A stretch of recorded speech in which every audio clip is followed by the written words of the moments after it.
Assalamualaikum warahmatullahi wabarakatuh. Alhamdulillah hamdan katsiran tayyiban mubarakan fih kama yuhibbu rabbuna wa yarda. Asyhadu an la ilaha illallah wahdahu la syarikalah wa asyhadu anna Muhammadan abduhu wa rasuluh. Amma ba'du. Alhamdulillah, kita bersyukur kepada Allah Subhanahu wa taala. Kita bersyukur dengan lisan kita memuji Allah Subhanahu wa taala. Kemudian kita bersyukur dengan hati kita, meyakini bahwa semua nikmat datangnya dari Allah Subhanahu wa taala. Kemudian kita bersyukur dengan anggota badan kita, yakninya mentaati Allah Subhanahu wa taala, mengerjakan perintah-perintah Allah Subhanahu wa taala. Kemudian salawat serta salam semoga selalu tercurahkan untuk junjungan kita Nabi Muhammad sallallahu alaihi wasallam, dan mengucapkan Allahumma shalli ala Muhammad wa ala ali Muhammad. Mudah-mudahan salawat kita bersambung kepada keluarga Nabi, kepada para sahabat Nabi, dan juga kepada orang-orang umat Nabi yang mengikuti sunnah-sunnahnya sampai hari kiamat kelak. Bapak Ibu kaum muslimin, kaum muslimat, jamaah salat subuh yang dirahmati Allah Subhanahu wa taala. Bila kita mengingat sejarah, kira-kira pada 4 abad yang lalu, di mana Islam telah mengalami puncak keemasan di bawah kepemimpinan Rasulullah sallallahu alaihi wasallam. Pengaruh Islam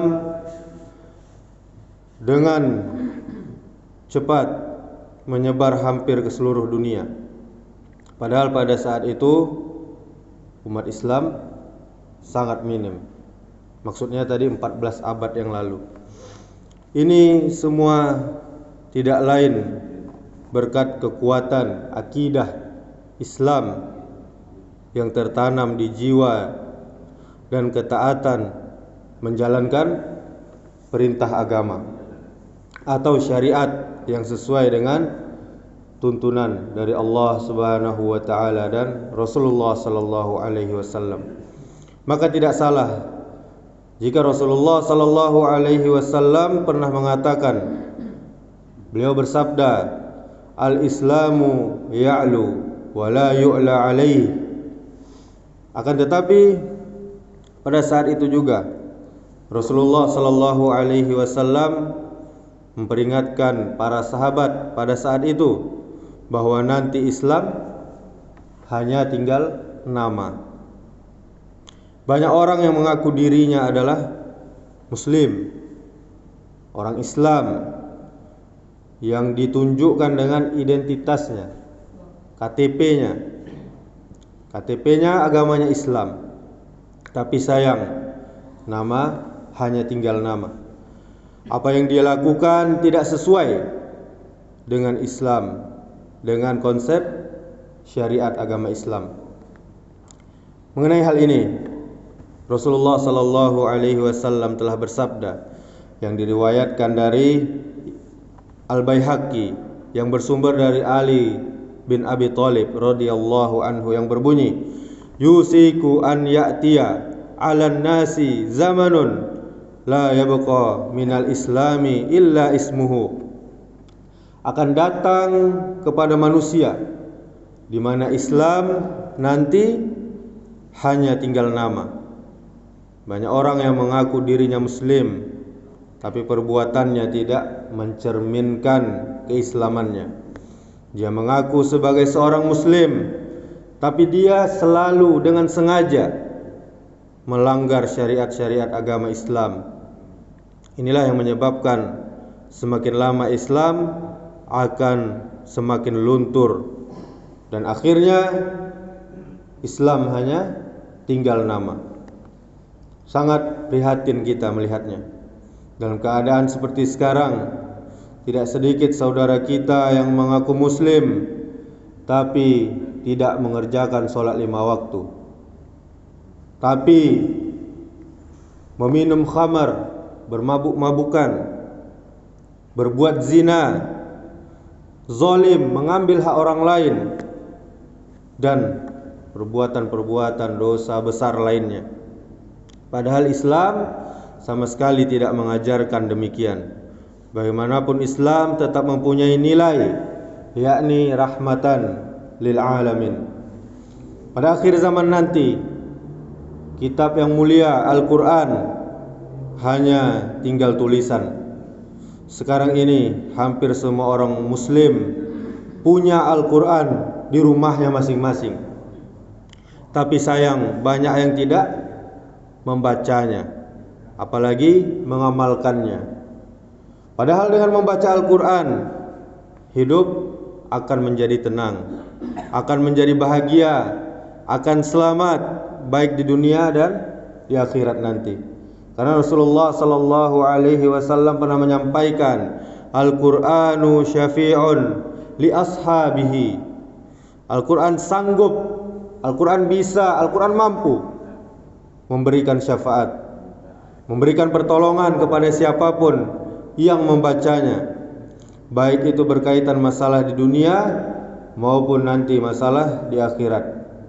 Dengan demikian, Bapak Ibu, saudaraku jamaah yang dirahmati Allah Subhanahu wa taala, marilah kita biasakan untuk membaca Al-Quran.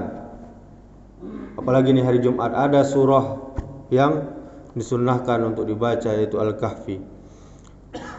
Sebagai contoh, kita membaca awal surah Al-Baqarah, Alif Lam Mim, yang hanya ada 3 huruf. InsyaAllah 30, satu huruf dikali 10, 30 kebaikan diberikan kepada kita. Apalagi kalau kita membaca sekian banyak surat di dalam Al-Quran.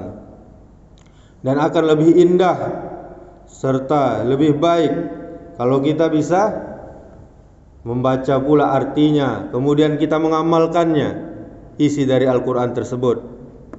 Sebagai contoh, kita lihat zaman sekarang, mungkin saudara-saudara kita telah banyak yang membaca ayat Al-Quran, innamal khamru wal maisir. Dia tahu bahwa khamar, minuman yang memabukkan atau minuman keras, itu haram.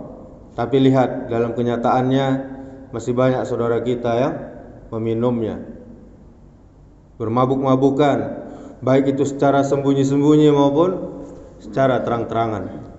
Kaum muslimin, kaum muslimat, jamaah yang dimuliakan Allah Subhanahu wa taala, jika kita sudah menganut Islam sejak lahir atau sejak dahulu kala nenek moyang kita sudah Islam, maka prinsip yang harus kita pegang adalah masuklah Islam secara keseluruhan.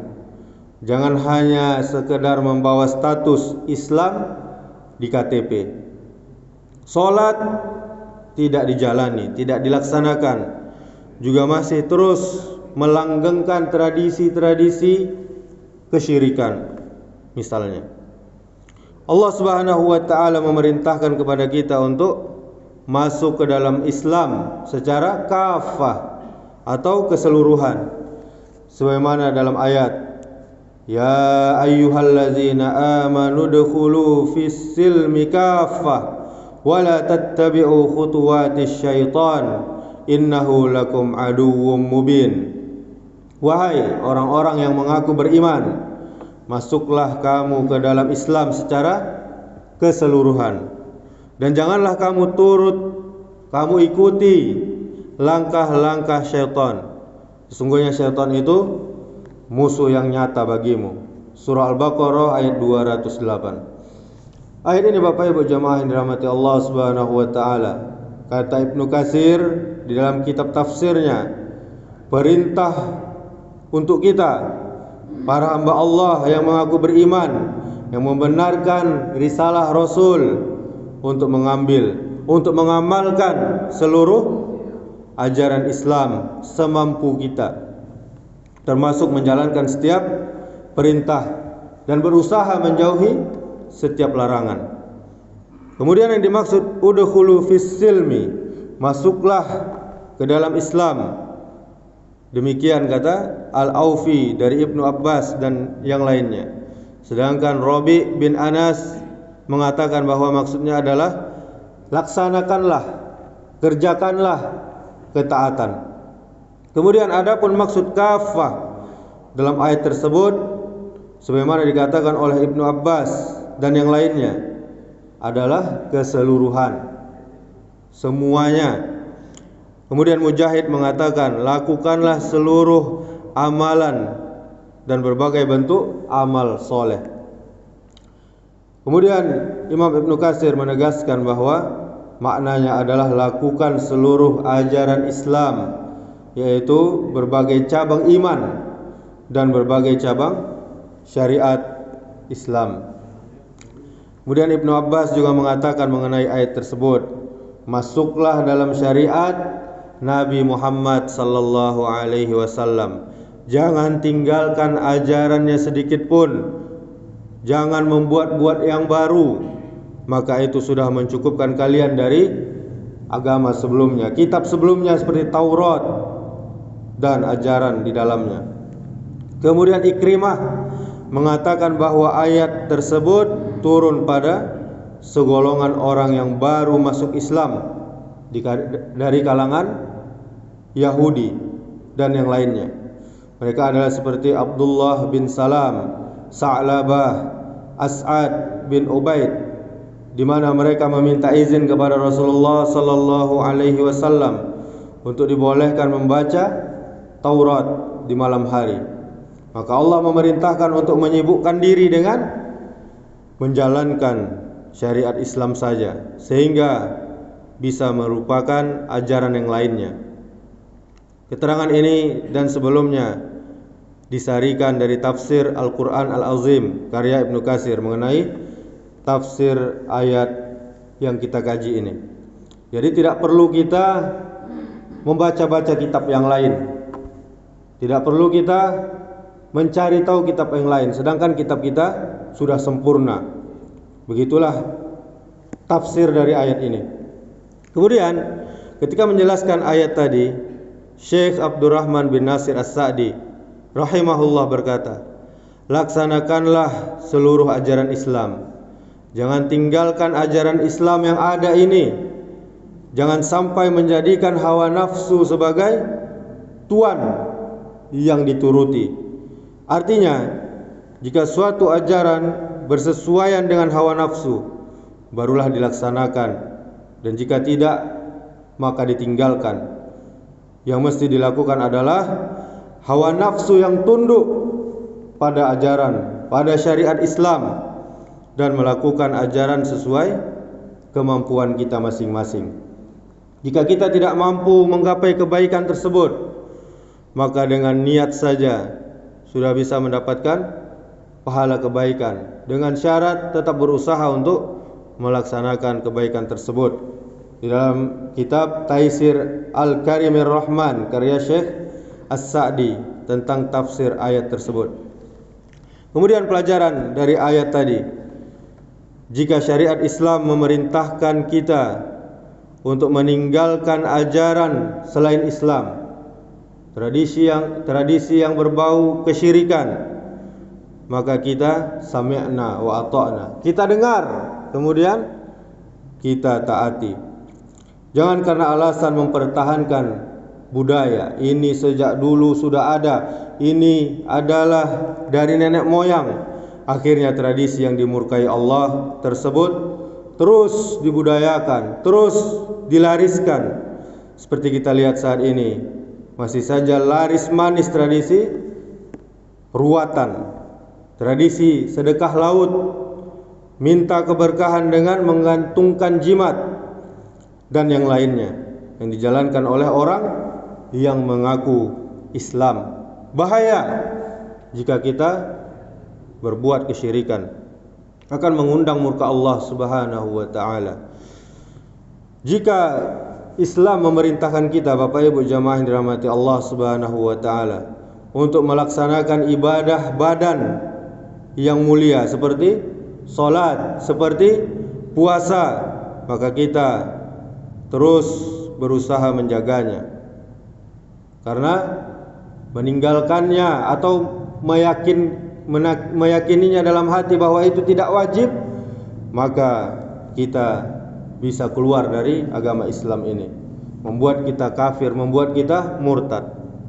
Jika ajaran Islam memerintahkan kita untuk bersedekah yang wajib seperti zakat pada harta kita, maka kita pun mentaatinya, menjalankannya tanpa ada rasa pelit, rasa kikir, dan penyakit-penyakit hati yang lainnya.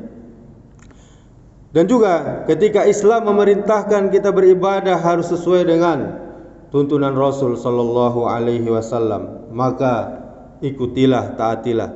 Jangan membuat ajaran yang tidak ada tuntunan atau malah sering berdalil. Yang penting niatnya baik. Padahal baik menurut kita belum tentu baik menurut agama, menurut Allah dan Rasulnya sallallahu alaihi wasallam. Jadi berprinsiplah dalam beribadah harus dengan dalil. Begitu pula ketika ajaran Islam perintahkan kita untuk berlepas diri dari orang kafir yang berkaitan dengan perayaan mereka, maka kita pun tidak boleh menghadiri, tidak boleh memeriahkan atau sekedar mengucapkan selamat. Saat ini kita lihat kemarin acara misa itu adalah toleransi yang kelewatan batas. Bahkan sekelas imam besar Istiqlal pun sampai mencium, menyalam orang pastor tersebut, paus tersebut. Na'udzubillah, kita berlindung dari Allah dari pemahaman yang seperti ini. Lakum dinukum waliyadin, bagimu agamamu dan bagiku agamaku. Dan seorang mukmin tidak sama sekali berpartisipasi dalam perayaan non-muslim. Oleh karenanya jangan kita jadi Islam yang separoh-separoh, alias Islam KTP. Masuklah Islam secara kafah dengan menjalankan seluruh syariat Islam. Kemudian Bapak Ibu jamaah yang dirahmati Allah Subhanahu wa taala, siapakah munafik? Munafik itu dia yang mengaku Islam namun prakteknya, hatinya berbeda dengan pengakuannya. Dari sini bisa kita tarik pelajaran bahwa orang yang mengaku Islam KTP bisa dicap munafik. Sebagaimana kita lihat dari perkataan Hudzaifah, dia mengatakan seorang sahabat yang bernama Hudzaifah ibnul Yaman, dia pernah ditanya, Hudzaifah, siapakah orang munafik? Kemudian Hudzaifah menjawab, orang yang mengaku Islam namun tidak mengamalkan ajaran Islam. Di dalam kitab Hilyatul Aulia juz 1 halaman 282. Perkataan Hudzaifah tadi menandakan bahwa Islam KTP bisa dicap sebagai munafik karena amalan hanya sekedar pengakuan. Salatnya kosong dan seringnya dia meninggalkan rukun Islam yang sangat berat hukumannya jika ditinggalkan. Kemudian Hudzaifah radhiyallahu anhu mengatakan, munafik telah musnah, jadi tidak ada kemunafikan. Di dalam kitab Hilyatul Aulia juz 1 halaman 280. Kemudian Hudzaifah berkata lagi, orang munafik saat ini lebih jelek dari orang munafik di masa Rasulullah sallallahu alaihi wasallam. Dahulu kemunafikan disembunyikan, takut orang untuk menampakkan kemunafikannya. Namun sekarang terang-terangan. Kemudian dari Ja'far, ia pernah mendengar seseorang bertanya kepada Samit bin Ajlan, apakah orang munafik itu bisa menangis? Kemudian dia menjawab, iya. Hanya di mukanya saja menampakkan tangisan, namun di hatinya tidak. Di dalam kitab Hilyatul Aulia juz 3 halaman 129. Kemudian Imam Al-Auza'i mengatakan, sifat orang mukmin adalah sedikit bicara, banyak beramal, sedangkan sifat orang munafik adalah banyak omong, namun amalannya sedikit. Dalam kitab Hilyatul Aulia juz 6 halaman 142. Kemudian Wahab bin Munabbih, dia mengatakan tentang orang munafik, di antara sifat orang munafik adalah gila pujian dan benci celaan. Dalam kitab Hilyatul Aulia juz 4 halaman 41. Kemudian Al-Fudail bin Iyad, dia mengatakan ghibthah adalah bagian dari iman, sedangkan hasad adalah bagian dari kemunafikan. Seorang mukmin dia punya sifat ghibthah. Apa itu ghibthah? Sifat ingin melebihi orang lain dalam kebaikan, sedangkan dia tidaklah hasad atau iri atau dengki. Adapun orang munafik, dia punya sifat hasad dan tidak punya sifat ghibthah. Seorang mukmin dia menasihati orang lain secara diam-diam, sedangkan orang fajir, pelaku dosa-dosa besar, dia biasa ingin menjatuhkan, dia biasa ingin menjelek-jelekkan orang lain. Ini ada di dalam kitab Hilyatul Aulia juz 8 halaman 95. Kemudian Hatim Al-Asam, dia berkata, orang munafik mengambil dunia dengan congok, rasa tamak. Kemudian dia melindungi harta tersebut dengan penuh keraguan-raguan, dan dia menginfakkan harta tersebut dengan riya, ingin dipuji. Kemudian sedangkan orang mukmin mengambil harta dengan penuh khawatiran, dia menahannya dengan kuat, lalu dia menginfakkannya dengan ikhlas di jalan Allah Subhanahu wa taala. Dalam kitab Hilyatul Aulia juz 8 halaman 79. Demikianlah, semoga Allah Subhanahu wa taala selalu memberikan kita hidayah, petunjuk kepada kita untuk selalu kita menjalankan syariat Islam, dan kita teguh, kita tegar di atas sunnah Nabi sallallahu alaihi wasallam. Subhanakallahumma wa bihamdika asyhadu an la ilaha illa anta astaghfiruka wa atubu ilaik. Assalamualaikum warahmatullahi wabarakatuh.